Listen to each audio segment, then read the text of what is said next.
Zach in North Carolina. Zach says here you are a theist who believes in Bigfoot and the flat Earth. Zach, all right. What's going on, my dude? What's up, guys? What is up? Okay, so that's a lot. Those are three. So like Christianity, Bigfoot, flat Earth. Those are like three different roads that we could travel upon. I don't know which road you want to travel upon, but like whichever one strikes your fancy, I'd love to talk about any of those three. So. Like what's important to you there?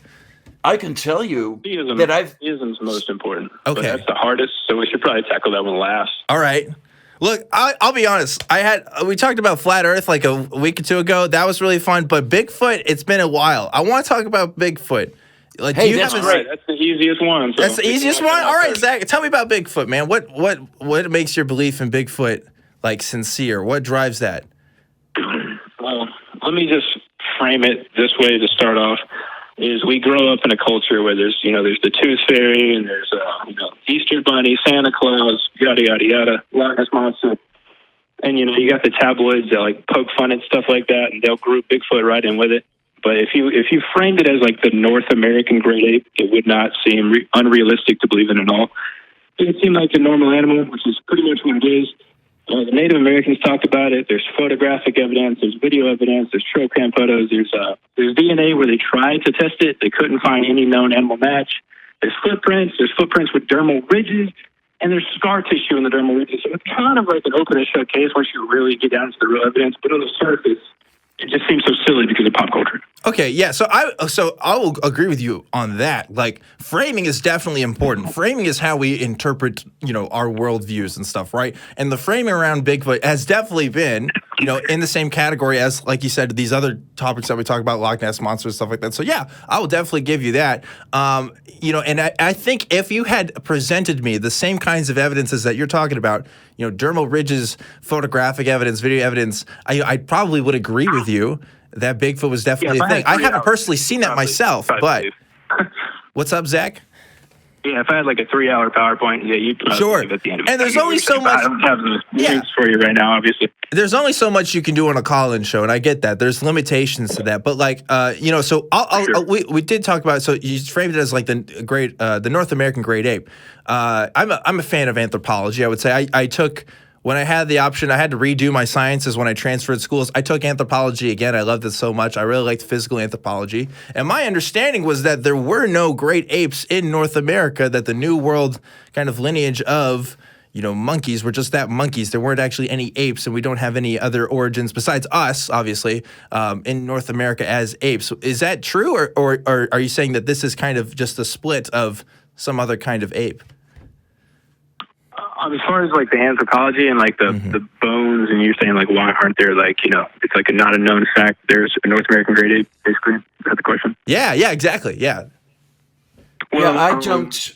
I would try to chalk that up to this. They haven't found any of the bones, which is again where people are going to be like, oh, that's a giant gaping hole in your argument. But when you think about this, like the nature of like the wilderness, and when you have like a group of highly intelligent hominids that are like burying their dead and are purposefully hiding the bones, and you have animals and scavenging, and again that's hard to say there's no bone ever found. That's obviously a big hole in the argument. But when I have seen the dermal ridges, when I've seen the trail cams, and what to me is obvious evidence, then I'm not gonna go back on that because they haven't found bones. Now, when you say you've seen them, and I'm not trying to diminish your viewpoint or like or dequalify you in any sense, but when you say you've seen them, do you mean like internet research, or do you mean you've been there like in person and like looked at some of the stuff? Internet research. Okay, cool. No, okay. Because I can say that I have personally met Bigfoot. That's what's up. There we go. Yes, I can. Because Aaron Ra has a story where Aaron Ra is Bigfoot, as far as I know. Yes. Is that where you were going with that? Yes, he tells a story about how he was being followed by coyotes while he was walking on a desert highway, and he made noises to scare them off, and that sort of thing. And the next morning, he stopped at a gas station for whatever reason, And the guy behind the counter said, "Yeah, you got to be careful because there were reports of Bigfoot last night." And he's standing there and he said, "Wait a minute. He's talking about me." And yes, I have met Aaron Ra in person. So meeting the person who's mistaken for Bigfoot is, I guess, just the same thing as that. But let's get serious about this, seriously. What I need, if I'm going to go for the existence of something like Bigfoot, is something a little more definitive than, say, a fuzzy picture or a piece of cloth on a branch or a piece of hair on a branch or something like that. What would... Couldn't quite hear there, Zach. Yeah, you got fuzzy there. You got internet right now? Like, you guys got Google? Could you throw up an image? Well, we are a live internet show right here. So, yeah, we totally got internet. What do you want us to look up here? If you want to punch in apple tree Bigfoot, it should be like the fourth result on like the Google images. Apple tree Bigfoot. Okay. Yeah. Folks listening at home, come join us on this Google adventure here. Apple tree Bigfoot, and we'll all look together. Let me frame it for you. Sure, yeah, go for it.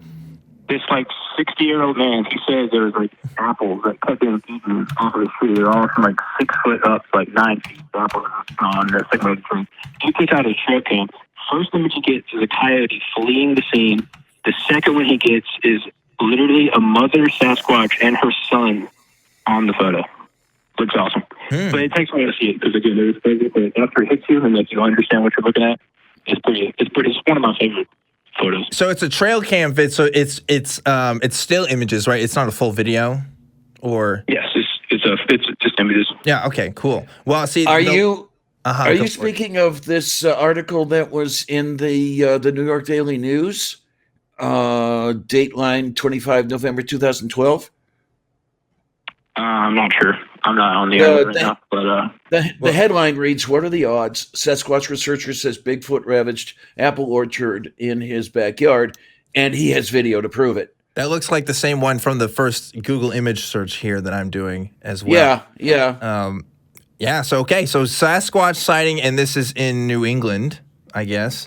Cool. So there's a trail cam video that may or may not be the evidence that we need to show that, you know, Bigfoot is a thing. If Bigfoot is a thing, right? And this is the reality we've been living in. So Bigfoot has been described by Native American peoples, as you said, but as so far has escaped the realm of most scientific inquiry up until now. Like we just haven't found the right evidence of, like we've never caught a live one. You're not making the claim that that's ever happened, but we have some maybe scraps of evidence that they're around and just kind of chilling out in the woods, huh?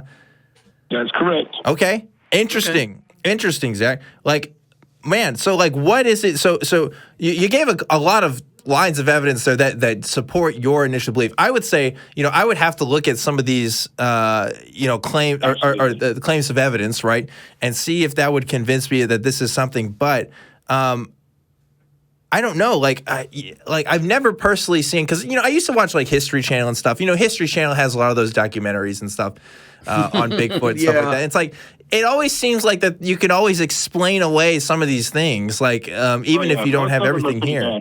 Mm-hmm. Like, I've been looking at it for like probably 4 or 5 years because my dad's like really big into it, and there's only like I would say like 5 or 6 really photos where I'm like, that's obviously not the man in the suit that all these other ones are. Because there's really different hoaxes. You know, there's people that put on a ghillie suit and run across the highway and get hit by a car at 60 miles per hour because they're trying to hoax a Bigfoot scene.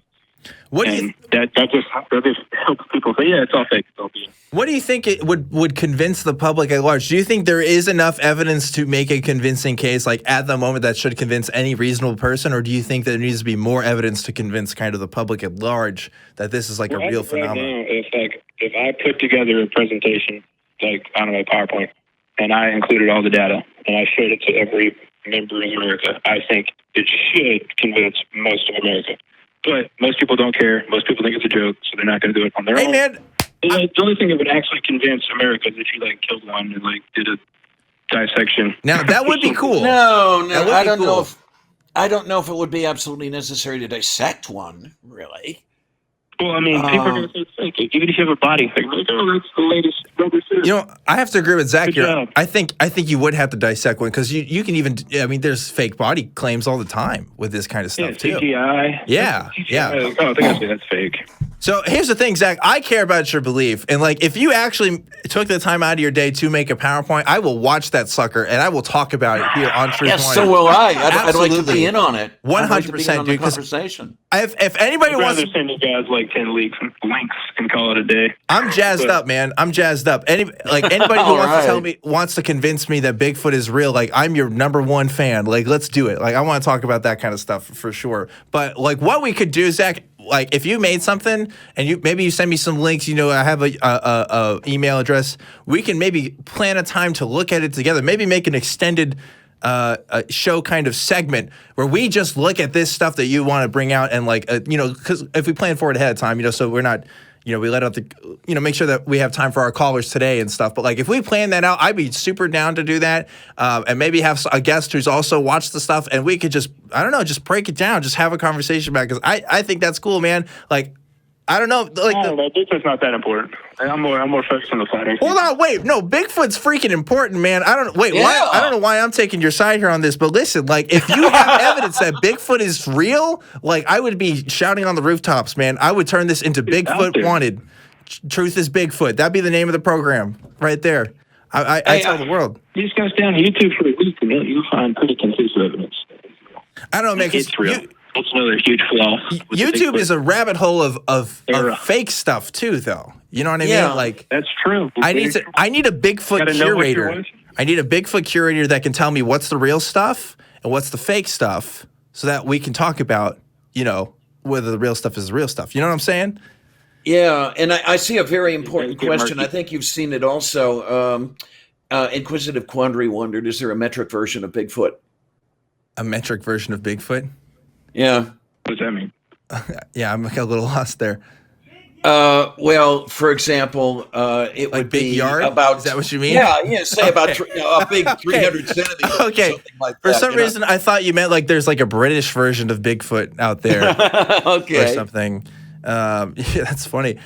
Yeah, like I don't know. So like, okay, so I really want to explore this Bigfoot topic a little more, but you did also talk about flat Earth and some other stuff because like that's worth exploring tonight too. I think we can make a little bit of time for that. So like, do you want to talk about a flat Earth a little bit? Because flat Earth is a bit harder to convince me on Bigfoot. I think you could convince me of Bigfoot a lot easiher than you could convince me that the Earth is flat. To be honest on that. So. Yeah.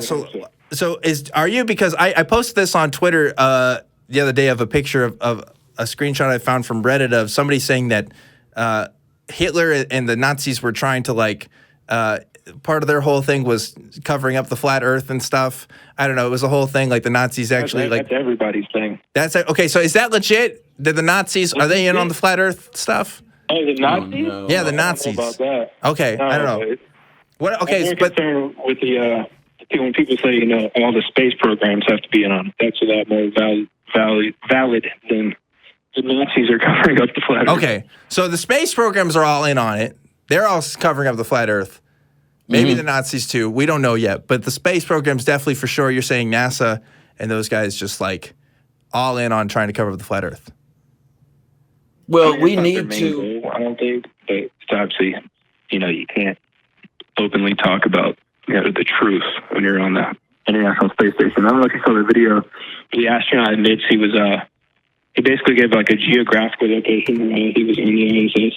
You seen that video? I have not seen that video. I'll be honest. I have not seen that. So they ask him about the problem, and I don't mean to like insult the man, but you know, if you're trying to be an astronaut, you're probably like a little bit on the nerdy side, like you're heavy in your books, right? Yeah. Well, like even talking about school, and he's like, "No, I didn't like to read much, but then I saw that problem, and I did like to read." And it was in the 80s. The hairstyles were different, the clothing was different for everyone. But at the end of it, he goes, and all of that took place in Maine, across from the United States, from where we're talking to you now. And he's on the International Space Station, and then he just looks at the camera, like extremely nervous, and what's holding his hands together.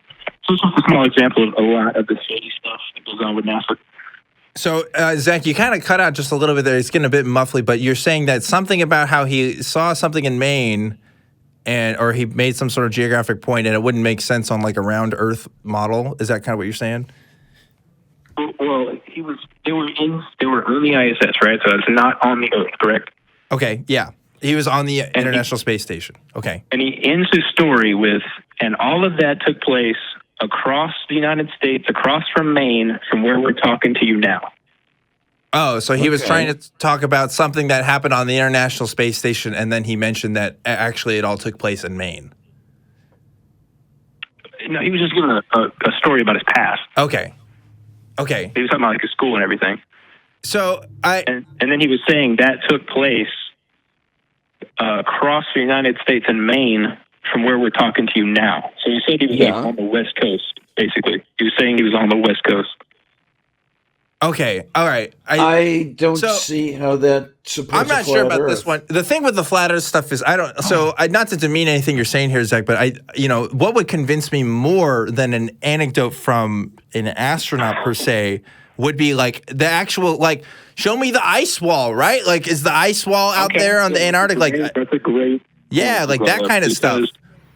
Because this is what I tell a lot of people about the flat Earth. Like, if we walk outside and I tell you the sun's 4,000 miles away and it's 30 miles wide, and you say that it's 1,000,000 miles wide and it's 93 million miles away, it's going to basically visually look the same. So it's not a real good point for me to bring up the sun or the moon or the stars, because all that's pretty much the same with those models when you really get into it. But the ice world is very, very different, because in Antarctica, they say it's 14,000 miles around. Modern day, that's what they say. The flat earthers are telling us it's 60,000 miles around the ice wall, the Antarctic ice wall. If you go back and you look at the earliest explorations of Antarctica, they say it was 55,000 miles in circumference. Well, is that closer to 60,000 or 14? I mean, our measurements of the Earth and everything can change over time as our, tools and stuff change, right? Like just because that's a drastic change. But yeah, you're right. Yeah, but I mean, we used to draw our maps with the United States and stuff when we first come over. I mean, like, you've seen what the early stuff looks like. I mean, it doesn't match up to our current maps of how we view the world now. Like, that doesn't really impress me as much, just because some scientists, decades ago gave a different number than what we have now. And I don't know, like, to me, it seems like everybody who's ever tried to debunk this flat Earth thing, I mean, you could take a GoPro and put it up on a balloon and set it up in the air and even show that there's, I don't know, it seems a bit tiresome. GoPro, that's your evidence? Hey, man, look, there's people who've been shooting rockets up there for a long time now. Like, I've seen a lot of rockets go up there. Are we saying that all of those are fake too? Like, I don't know. Like, what are we saying when we're at Houston or we're looking at Tampa Bay or wherever they're shooting stuff and they're launching these rockets up in the air, and we have all of these witnesses here to it, and we've got people talking on radios and making sure things are happening and people's lives are at stake? Are we just saying that that's all just a show? Well, what we can do... Rockets, I mean, it's very good. You can do that on a flat Earth pretty simply, but when you give GoPro evidence, they show a curve. When you're 100 feet in the air, they show a curved horizon. So it's obviously not the planet, it's just the camera they're using. What we can do is draw triangles on the surface of the Earth. And if the Earth is indeed flat, the internal angles of every one of those triangles will add up to 180 degrees. And I assure you that they don't. Be like flat as a basketball court, so that's not really a great experiment to use when the terrain's moving up and down and there's water and mountains. Well, it's already been. I wish I could remember where I read, because it was years ago, pre-internet. There was an article or a textbook chapter or something. I can't remember exactly what it was, but it demonstrated how flat maps of the Earth don't line up, where you'll have a flat map of one section that on a flat Earth would fit exactly with another section, but it doesn't. There's a mile or two off when fitting these things together. And that on a flat Earth, they should fit together. On a spheroid, they don't. And the other one I'd like to do is let's give Christina Koch and Jessica Mayer a call. They were just looking at the flat Earth earlier today. during their spacewalk. Well, here's what I want to know, Zach. This is what's key to me, because this seems like something that we can easily, like, people have tested and it's been done to death before. Like, I just want to know, like, if I'm traveling on a plane and I'm going from here, and I'm going all the way to England, and then from here I go to Russia, and then from Russia I go to Japan, and then from Japan I go to the United States. Am I actually just going in one big circle, or am I going across the globe? So you're going in a circle. So the pilots are tricking me in all the maps I've seen on Google Earth and everything is all tricking me. Like, are the pilots themselves tricked as well? Do they think are they in on it on at the airports and stuff too, or what's up with that? Well, I see something here from. Hold on, I want to hear from Zach here real quick. Sure. You can't really tell if it's an obvious ball or if it's an obvious flat plane just by riding in a plane. That being said, there are a lot of pilots, not a lot, there's probably like 10 that I've heard, that say like they're beginning to question what they're living on, because they're spending so much time up there and they're seeing just flat horizons and flat horizons and eye level. It's never dropping like it should if you're on a ball. But if we're doing like the normal thing where like people get into the nitty gritty and they're trying to I'm trying to poke a little hole in your map and you're trying to poke a hole and make my flat earth horizon experience where, I see this lighthouse that's like 40 miles away and it should be eclipsed by the curvature, but it's not. So we can go back and forth with little stuff like that, but like if you just look at the bigger view, the broader view, like where people are making documentaries about whether or not the Earth is in the center of the universe, and then they're confirming that it is, and then that documentary gets slandered and covered up on like an international scale. If you look at bigger stuff like that, or if you look at the videos where they break down like how they say stars look, like NASA does, and then if like people that just zoom in on stars with their like P900 camera or whatever, they zoom in and the star's like pulsating and it's like see-through and it's like obviously not like what they said it was. You start to realize that we actually are on a stationary plane in the center of the universe. Well, okay, so if we're on a stationary plane in the center of the universe and we're seeing stuff orbiting in the sky, like we can see the International Space Station and stuff like from Earth. I've seen the International Space Station. It's not that hard. You can track it. They have things for that, and you can see it go up in the sky. What is that? Maybe they figured out a way to pilot the International Space Station around the planet. So let me get this straight. There's a plane going across the flat Earth that never stops that we can consistently track the entire time? I have never done that. If you want to attest to that being a thing, you can go right ahead. You can go online right now, Zach, and 24 hours. You can find the coordinates of the International Space Station. If it's a good night, you can see it. You can see it every... I've seen people track it. It looks like just like a light. I'm not sure that we couldn't do that with the technology we have. Well, it's a fake light? If you come from like where I'm coming from, like my perspective on this is like I've already seen like so much data like pointing towards a flat model of the Earth as opposed to a sphere model. So when I see a light or a machine or something flying around the sky, that doesn't just like revert all the other information I have. Well, says we're probably on a flat plane in the center of the universe. This is what's hard for me, because if I show you some evidence and it can be maybe explained away by this or that, we're not sure. It's almost as if I can't show anything that would ever convince you that the Earth is round. Because exactly. Because you're trying to explain away my evidence, I'm trying to explain away yours, and then it gets we're just kind of poking at each other's theories.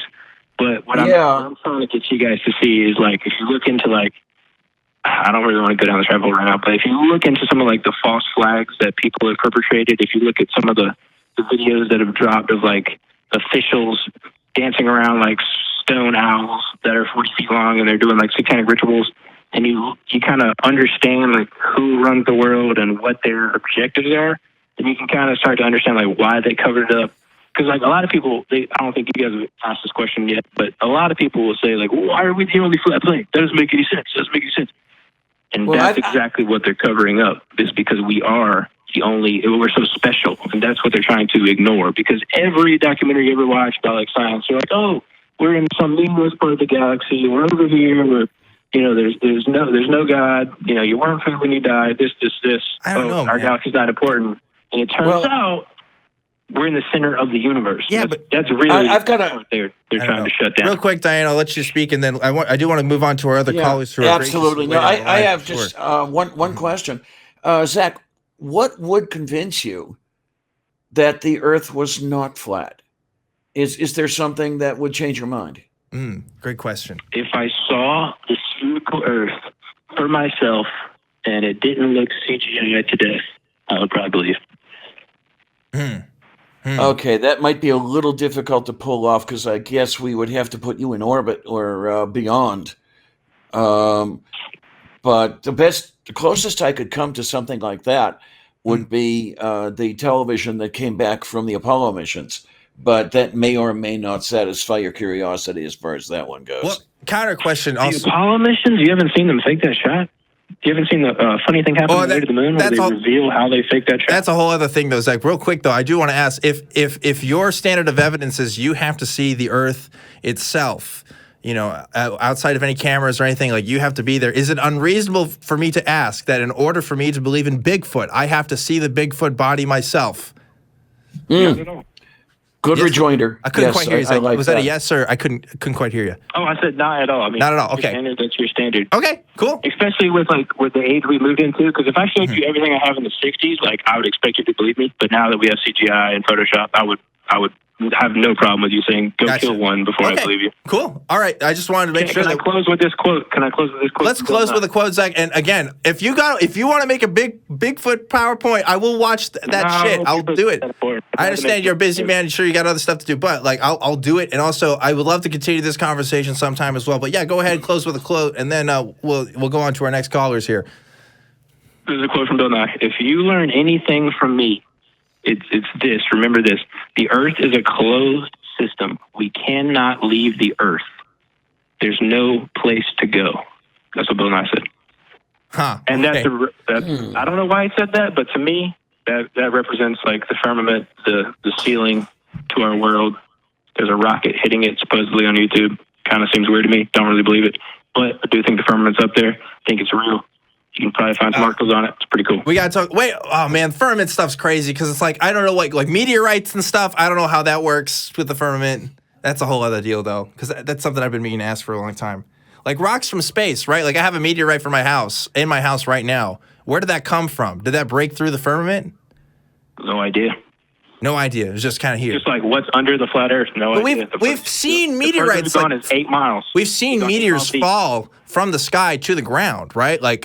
Is that breaking through the firmament? Where do those come from? That might be breaking through. Might be a part of it. Might be transpermeable. Is that the right word? Transpermeable. Semi-permeable. Is it coming from outside the firmament though, or is it a part of the firmament? I have no idea. Okay. All right. Well, I said that was the last question. So I want to get to Zach. Thanks again for calling. There we go. And really do appreciate it, man. I do look forward to you calling back again sometime so we can talk more. Yeah, great talking to you, Zach. Seriously. Great talk, man. I love it. Nice talking to you guys. All right. See you later. Take care, sweetness. All right, so there we go. I do like what Tony Design said. If the Earth was flat, Trump would have tweeted about it by now.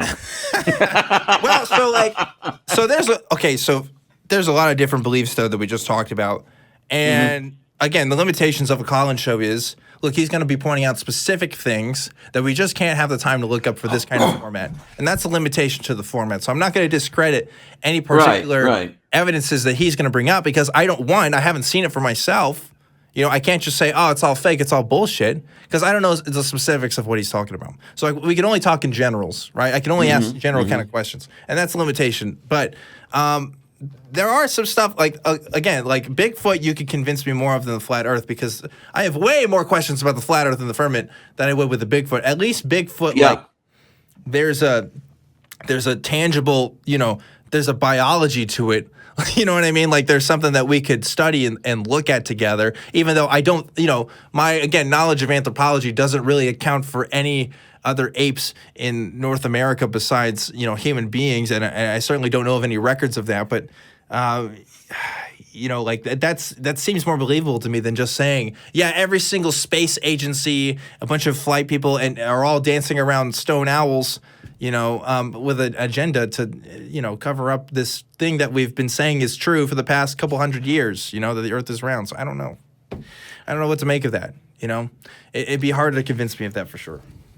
Indeed. I see that Beach Price says Lavender Lady has a lot of experience with flat earth stuff. Yeah, that was one of our favorite topics on movie night. For those of you who haven't heard about it, Cy Strike, I miss you, Cy. Anyway, he called it a drinking show with a science problem. We used to debunk all sorts of strange anti-science videos and stuff like that. And flat earth was a favorite topic of ours to debunk.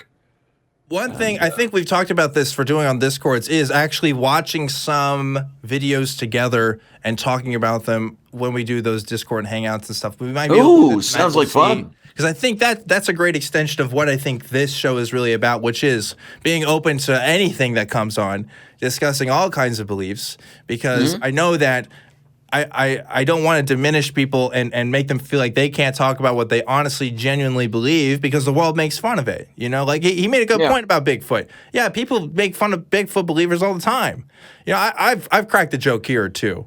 And like if you're really trying to change somebody's mind, and if you really think that you know what's true and this other person doesn't, the best way to be open to that and having conversations with people is to make them feel like they're not idiots, you know, like you don't, absolutely. to feel like they're an idiot, you know. So I don't know. It's a whole thing.